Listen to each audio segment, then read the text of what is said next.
दोस्तों आप सभी आज का थंबनेल देखकर तो समझ ही गए कि आज की कहानी क्या होने वाली है। दोस्तों बहुत ही इंटरेस्टिंग कहानी होने वाली है। एक लड़की जो चौराहे पे खड़ी होके लोगों की गाड़ियों को साफ किया करती थी और कुछ उसके बदले में कुछ पैसे ले लिया करती थी। कुछ लोग तो उसे भिक्षा समझ के भी दे दिया करते थे। दोस्तों बहुत इंटरेस्टिंग कहानी होने वाली है और पूरी कहानी देख के जाइएगा। इसके बाद दोस्तों यह घटना मध्य प्रदेश का एक जिला पड़ता है भोपाल शहर की घटना है। एक रेड जोन एरिया है जहाँ पे एक लड़की खड़ी होकर लोगों की गाड़ियों की शीशे साफ किया करती थी, भीख मांगा करती थी। कुछ लोग ऐसे भीख के रूप में पैसे दे दिया करते थे। एक दिन का समय था, एक बड़े घर का लड़का जा रहा होता है, ट्रैफिक लग जाता है चौराहे पे। ये लड़की उसके शीशे साफ किया करती है। जैसे ही साफ करती है कांच नीचे होता है। लड़का 100 रुपये निकाल के एक ही बार में दे देता है, न कुछ पूछता है न आंचता है। इसके बाद वहाँ से चला जाता है। तब तक ग्रीन हो जाता है। इसके बाद लड़के को जाना पड़ता है। लड़का समझ नहीं पाता क्या हो रहा है उसके साथ। जाने के बाद बस उस लड़की के चेहरा उसके दिलो दिमाग पे छा जाता है। इसके बाद दोस्तों जाता है, रात भर सो नहीं पाता। फिर से दूसरे दिन भी आता है, खोजता है लेकिन वो लड़की मिलती नहीं है। वहाँ आसपास पूछता है, नहीं मिलती है। दूसरे दिन भी आता है, फिर भी खोजता है, नहीं मिलती है। फिर वहीं एक नज़दीक की दुकान होती है, वहीं पे जाता है, आसानी से बैठता है। असले से उस एक अंकल जी होते हैं, उनसे पूछता है। कहता है, अंकल जी यहाँ पे एक लड़की थी जो अक्सर गाड़ियों का कांच साफ किया करती थी और वो 2-3 दिन से दिख नहीं रही है। मैं खोजता हूँ तो वो मिल नहीं रही है। दोस्तों इसके बाद क्या बताता है, जो कहानी बताता है आप सुनकर चौंक जाएंगे। दोस्तों बताता है कि ये लड़की यहीं नज़दीक के पास में मिलेगी आपको। पुल के नीचे अक्सर जो भीख मांगने वाले बच्चे हुआ करते हैं, वहीं पे जाके रुकते हैं। वहीं पे आप जाइए, ढूंढिए, मिल जाएगी। तो दोस्तों और उसके बारे में पूछता है कि इसके साथ क्या हुआ, एक कैसे मैले कपड़े पहन के भीख मांगती है, लोगों की गाड़ियों के शीशे साफ करती है। तो दोस्तों कहानी जो बताता है आपके पैर के नीचे से ज़मीन खिसक जाएगी। वो बताता है कि यह बहुत ही अच्छे घर से लड़की हुआ करती थी। इसके थी तो बहुत गरीब, फुटपाथ पे रहा करती थी, लेकिन उसके माँ बाप बहुत ही इज्जतदार, बहुत ही अच्छे सामाजिक व्यक्ति थे जो जिन्होंने कभी भीख नहीं मांगी, अपना स्वयं मेहनत करते कमाते खाते थे, कमाने खाने वाले लोग हैं। इसके बाद दोस्तों एक दिन की घटना है कि जब उसके माता पिता किसी बिल्डिंग में, वहीं नज़दीक में बिल्डिंग बन रही थी, काम कर रहे होते हैं। इसके बाद कुछ घटना घटती है। इसके बाद दोनों की मौत हो जाती है। दोनों साथ ही इस लड़की को छोड़ के चले जाते हैं। तब से लड़की बेचारी अनाथ हो गई है। ऐसे ही कुछ दिन तो ये लड़की अपना गुजारा करती थी, लेकिन लोग बुरी नज़र डालते हैं, इसलिए अपना रूप ऐसा बना लिए। बहुत ही सुशील, बहुत ही सुंदर लड़की है बेटा, बहुत ही सज्जन है। और ऐसे ऐसे कहानी बताते हैं कि इसका रूप नहीं, अगर तुम असली रूप देखोगे तो बहुत ही सुंदर है। ये जानबूझ के अपना ऐसे कपड़ा बदल के रहती है, गंदे कपड़े पहने रखती है ताकि कोई इसको छेड़े ना, कोई परेशान ना करे। अक्सर इसको छेड़ा करते हैं लोग। इसकी सुंदरता ही इसके लिए काल बन जाती है। और कभी कभी हाथ पकड़ लिया करते हैं, कभी कभी तो कहते हैं कि आओ गाड़ी में बैठो, मैं तुम्हें तुम पैसे के लिए सब करती हो, इतने पैसे दूंगा कि तुम पैसे से नहा लोगी। लेकिन लड़की बहुत समझदार है बेटा। बताता है, सारी घटना बताता है कि लड़की बहुत ही अच्छी है और कभी इसकी नीयत भी बहुत साफ है, किसी को परेशान नहीं करती, अपना भीख मांगती है, अपना जीवन यापन करती है। तो दोस्तों कहता है कि अच्छा ठीक है अंकल जी, कहाँ मिलेगी, तो एग्जैक्ट लोकेशन बताता है। लड़का वहाँ पे जाता है लेकिन लड़की मिलती नहीं है। फिर दूसरे दिन भी वहाँ पे जाता है, देखता है तो लड़की वहीं पे बैठी होती है जहाँ पे उसने लोकेशन दी थी। और जाके पूछता है, कहता है कि अब तुम उस चौराहे पे नहीं दिखती जहाँ पे सिग्नल है। आजकल तुम किसी की गाड़ियाँ नहीं साफ कर रही हो। हम खोज रहे थे आज 2-3 दिन से, तुम मिली नहीं। तो लड़की समझ जाती है कि लगता है कि कुछ उसके साथ अनहोनी होने वाली है। और लेकिन लड़का बहुत अच्छा था, उसको समझ में आ जाता है। ऐसे सर ऊपर करके देखती है, इतनी बात होती है तो ऊपर सर करके देखती है कि कौन बोल रहा है, क्या कर रहा है। जब देखती है तो वो चौक गए, एक सुंदर सा लड़का अच्छे कपड़े अच्छी गाड़ी से उतरा हुआ है, लेकिन उसको भरोसा नहीं होता कि शायद उसके साथ कुछ गलत ना हो जाए। इन सब चीज़ को लेके दोस्तों वो बहुत ही सेंसिटिव रहती थी।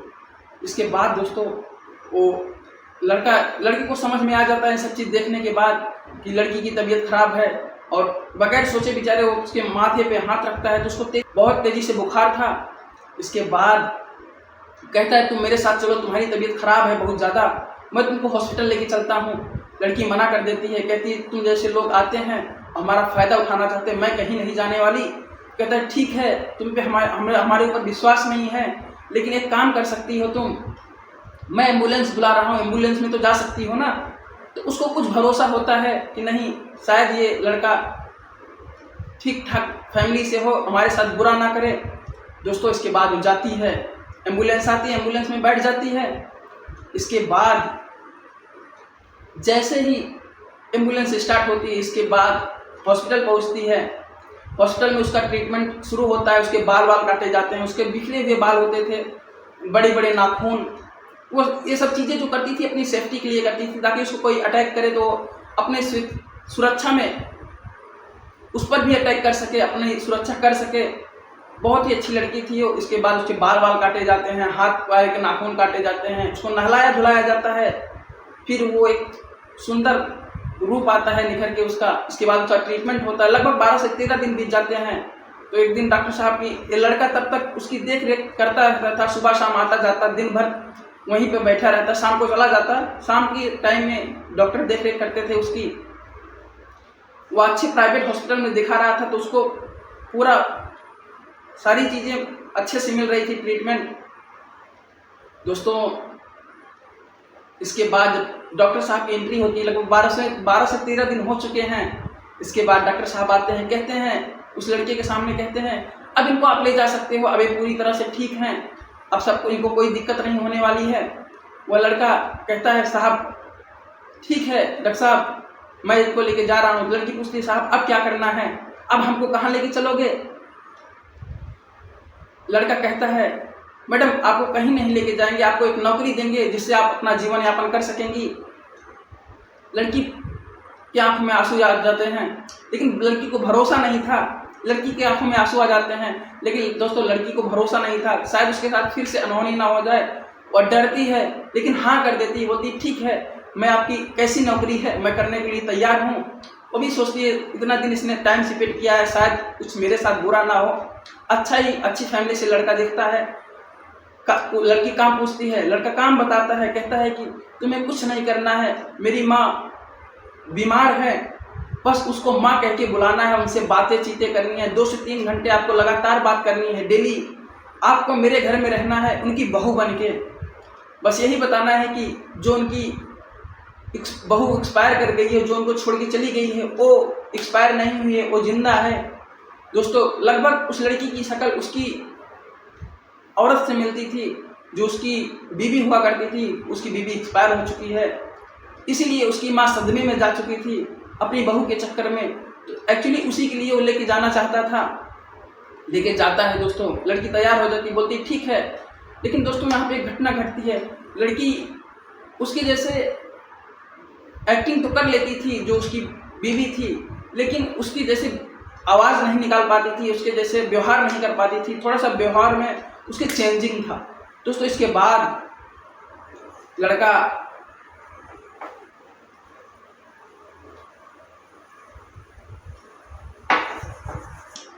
उसको सारी चीज़ें सिखा देता है, वो अच्छे से ट्रीट करने लगती है। अब उसकी माँ को लगने लगता है कि शायद उसकी बहू वापस आ गई है। धीरे धीरे लगभग 2 महीने का टाइम गुजर जाता है। अब इसकी माँ धीरे धीरे ठीक होना शुरू कर दी है। लगभग 1 महीने बाद और उसकी माँ पूर्णतः ठीक हो जाती है। अब उसको सब कुछ समझ में आने लगता है, पूर्णतः अपने पुराने जैसे थी वैसे हो जाती है।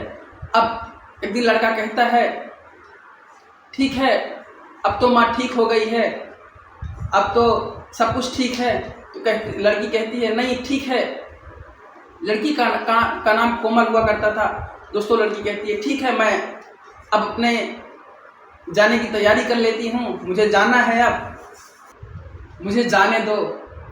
इसके बाद दोस्तों उसकी माँ की आंखों में भी आंसू थे और जो लड़का पवन था, पवन की भी आंखों में आंसू थे, लेकिन करे तो करे क्या, रोक भी नहीं सकता था उसको। उसकी माँ कहती है कि बेटा मेरी बहू तो चली गई है, तुम ही क्यों नहीं मेरी बहू बन जाती। इसी का इंतज़ार था लड़की कोमल को। दोस्तों कोमल चाहती तो थी, लेकिन ये भी सोचती थी, कोमल बहुत अच्छी लड़की थी, ये सोचती थी कि कहीं कोई ये ना कहे उसको कि आई थी नौकरानी बन के, रह गई किसी की महारानी बन के। वो अपनी तरफ से कुछ ऐसा नहीं करना चाहती थी। दोस्तों इसके बाद जो घटना घटती है, ये लड़का हाँ कर देता है। ये दोनों, लड़की पैक करने लगती है, अपने सामान पैक करके निकलने लगती है। पवन कहता है माँ तो ठीक कह रही है, कोमल तुम क्यों नहीं रुक जाती, क्यों माँ की सेवा सत्कार करो और मेरी बीवी बन जाओ, और सब कुछ ठीक चल रहा है, ऐसे ही ठीक चलता रहे। दोस्तों बाद में जाके दोनों शादी कर लेते हैं। इसी बीच लड़की भी हाँ कर देती है, शादी कर लेते हैं, दोनों अच्छे से रहने लगते हैं।